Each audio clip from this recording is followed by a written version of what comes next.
She'll do great. Hello everyone, namaste, namaskaram. Welcome back to Reen Streams channel. As you can see in background, it's still my home. Why I'm saying that? Because today is 29th of August and it's my supposed to be joining date of Air India, right? I already told you that I am supposed to join Air India today and the joining was in Mumbai, which I didn't go. So why didn't I go? Let me tell you in detail. आज का weather बहुत अच्छा है और बारिश नहीं हो रही है for a change after long time, तो मुझे मन कर रहा है कि मैं ऐसे ही घूम घूम के आप लोगों से बात करूं. हाउएवर कभी कभी बीच में ऐसे रोड है यहाँ पे जिसकी वजह से गाड़ी की साउंड आएगी, डिस्टर्बेंस होगा. And I feel this topic is very important. I need to tell you in detail कि मैं क्यों नहीं गई, क्यों आई लॉस दिस अपॉर्चुनिटी. तो I think will go inside and then we will talk. Alright, see story बताने के लिए कि मैं वहाँ पे क्यों नहीं गई. अगर आप मेरे चैनल पे फर्स्ट टाइम आए हैं तो आपको ये जानना बहुत ज़रूरी है, बैकग्राउंड लिटिल बिट. तो मेरा नाम रीमा है and I was flight attendant of Qatar Airways and I was flight supervisor there. I worked there more than 8 years and before that also I was working.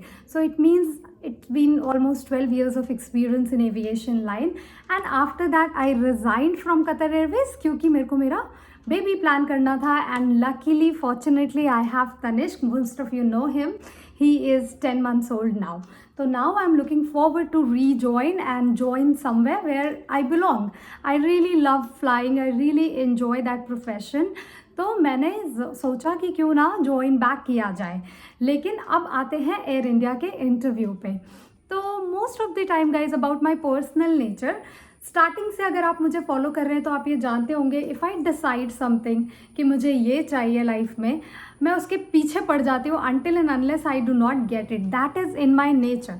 अगर मैंने डिसाइड किया कि मुझे crew बनना है और उसकी वजह से मैं रिजेक्ट हो रही हूँ, कभी ना कभी मैं नहीं बन रही हूँ, मुझे उसके लिए जो भी करना पड़ा, like taking experience in hotel और दोबारा से ऐसा सोच के कि मैं क्यों रिजेक्ट हुई, कोचिंग्स लेके अपने प्रॉब्लम्स को अंडरस्टैंड करके बहुत चीज़ें इम्प्रोवाइज़ करके अपने अंदर जो मेरी नॉलेज है उसमें, प्लस अगर मुझे कुछ एडिशनल इन्फॉर्मेशन चाहिए या मुझे किसी एक्सपर्ट की हेल्प चाहिए, वो सब ट्रेनिंग लेके मेरे को बस किसी भी हालत में गिव अप नहीं करना होता है और मुझे वो चीज़ अचीव करने की बहुत ज़्यादा ज़िद आ जाती है. ये सोच के, ये है मेरा बैकग्राउंड स्टोरी, इसलिए मैं कैबिन क्रू बनी, फाइनली अपने ड्रीम को फुलफिल किया और luckily fortunately one of the best international airline में मैंने जॉब किया विच इज़ कतर एयरवेज. और रिसेंटली मैंने वहाँ से रिज़ाइन किया. अगेन अनदर जिल्त, अनदर विश जो कि मुझे अपनी पर्सनल लाइफ में पूरा करना. वांटेड टू बी मॉम और मुझे वो भी मिस नहीं करना है. Why should I miss? किसी चीज़ पे क्यों मिस करना? कुछ भी कॉम्प्रोमाइज़ नहीं करना था मुझे. इसलिए मैंने उस टाइम पे जब मेरे को लगा कि now I achieved something in this line and I think I should focus more on my personal life, I decided to come back to India. Fortunately वो भी हो गया. टचवुड, थैंकफुली, थैंक यू भगवान जी, दिल से शुक्रिया. अब मैं आप सबको बता रही हूँ कि एयर इंडिया के साथ क्या हुआ. तो जैसा कि आप सब जानते हैं, मैं चैनल पे वीडियो शेयर करती हूँ क्या एस्पायरिंग कैबिन क्रू के लिए. ऑल्सो मैं अपने इंस्टाग्राम पे पोस्ट करती हूँ. तो जब मैंने देखा कि एयर इंडिया की अपॉर्चुनिटी है, वो भी कोचिन में जहाँ पे मैं हूँ, तो why not I should go. और ये मैंने इसलिए सोचा क्योंकि एक तो लंबा गैप आ गया इंटरव्यू में, तो आई वांटेड टू एक्सपीरियंस कि कुछ चेंजेस तो नहीं हुए हैं इंटरव्यू प्रोसीजर में.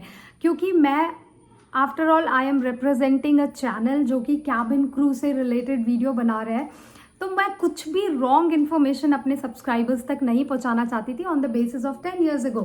तो अगर मुझे अभी अपॉर्चुनिटी मिल रही है to know the current procedure, to know exactly what is the changes, what are the changes and is there any changes और नॉट, और इट्स स्टिल सेम, अगर कुछ चेंजेस है तो क्या है, मैं अपने सब्सक्राइबर्स और अपने व्यूअर्स को अच्छे से गाइड कर पाऊंगी अकॉर्डिंगली.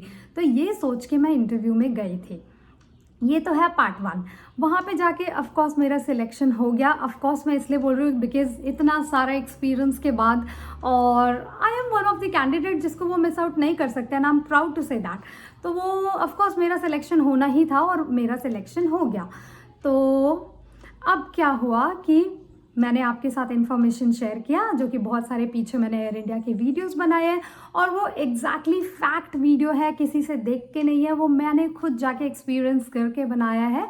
तो वो वीडियो अगर आपने मिस किया है तो प्लीज़ वॉच इट।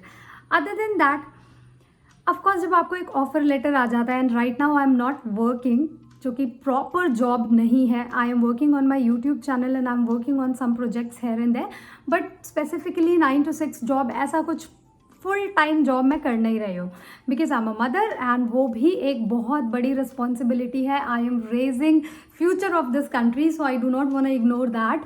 तो मैं तनिष्क पे भी पूरा ध्यान देना चाहती हूँ, इसलिए मैं part time here and there I was doing something. However जब मुझे ये ऑफर लेटर आया, it's a good airline to work with. All of you दोस्त दे गॉट सिलेक्टेड, कॉन्ग्रेचुलेशन, क्योंकि ये बहुत अच्छी एयरलाइन है। एंड जब से टाटा ने टेक ओवर किया है, श्योरली एक चीज़ तो कंफर्म है कि आप लोगों की जॉब नहीं जाएगी, because Ratan Tata is famous for that. वो निकालते नहीं है अपने एम्प्लॉयज़ को, सो जॉब सिक्योरिटी है। प्लस अगर आप इंडिया में काम कर रहे हैं, फॉर एनी रीज़न अगर इंटरनेशनल में नहीं हो रहा है, या अगर आपको बाहर जाना ही नहीं है, it could be anything, right, तो this is the best opportunity, क्योंकि एयर इंडिया एक ऐसी एयरलाइन है इंडिया में जो कि मोर देन 60 डेस्टिनेशन इंटरनेशनल उनके पास है। और द बेस्ट पार्ट वॉज कि वो स्टार्टिंग से इंटरनेशनल ट्रेनिंग दे रहे थे। It's not like initially 6 month you need to fly domestic like in Kingfisher back then we use to do 6 month domestic, after that international training use to come.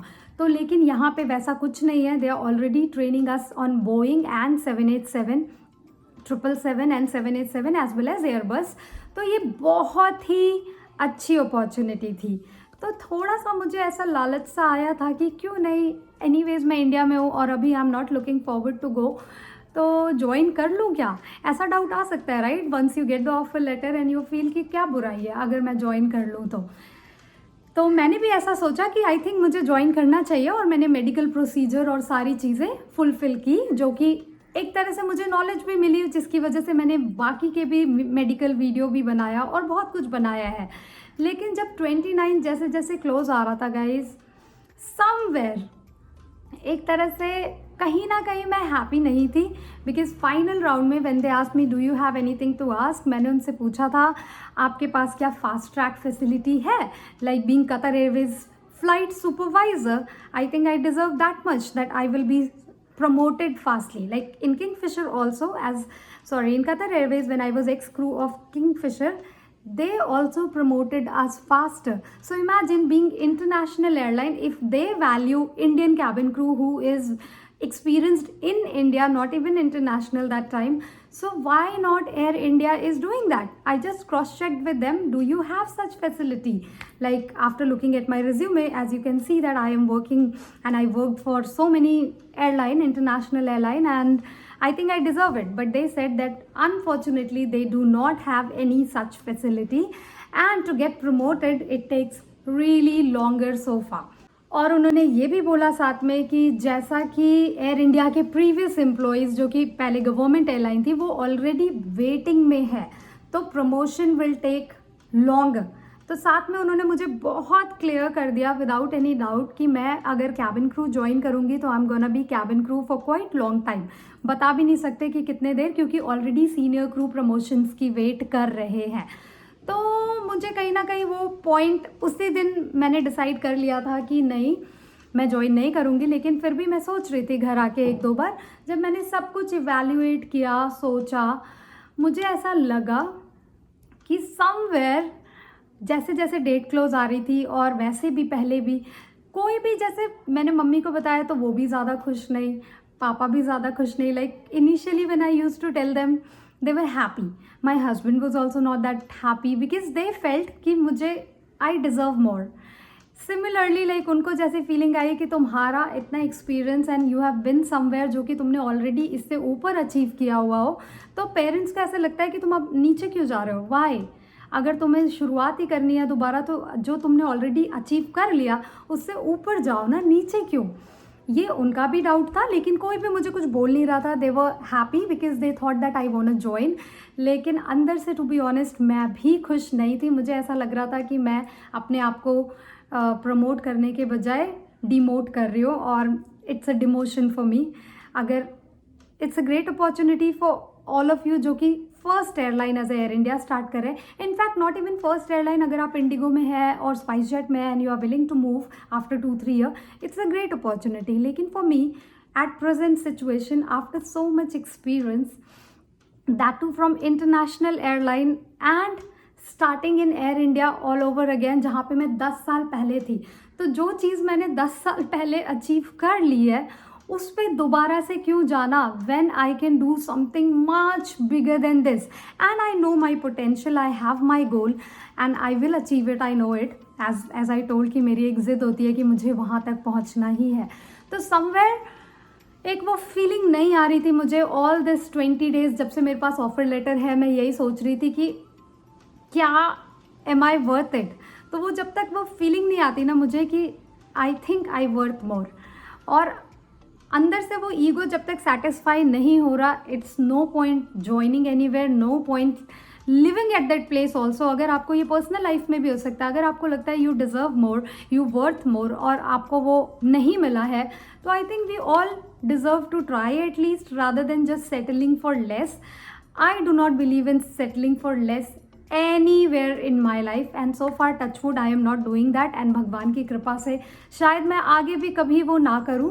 And और क्या बोलूं, दिल से बस मुझे यही लगा कि मुझे थोड़ा और चाहिए.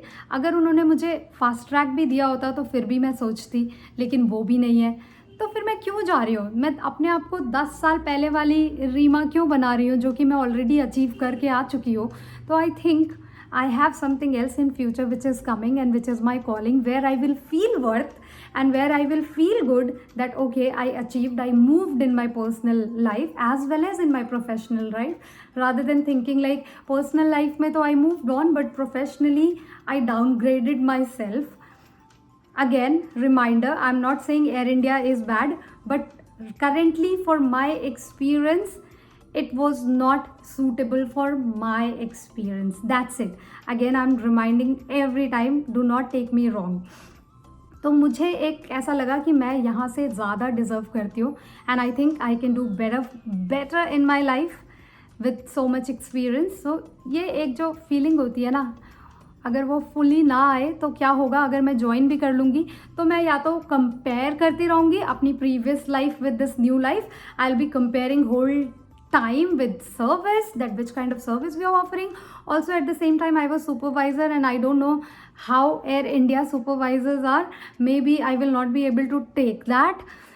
Anything can happen, right? Our training was totally different and I worked in multicultural airline now, so you know that kind of atmosphere is different where you follow your standards and procedures, and if you are doing right, you have all the right to question your supervisors also. But working in India can be difficult because here those they are supervisor, they feel even if they are doing wrong, I worked before here, right? They feel that junior will be always wrong, but that's not truth. Sometime your junior can be right and supervisor can be wrong, so in that case you need to understand that.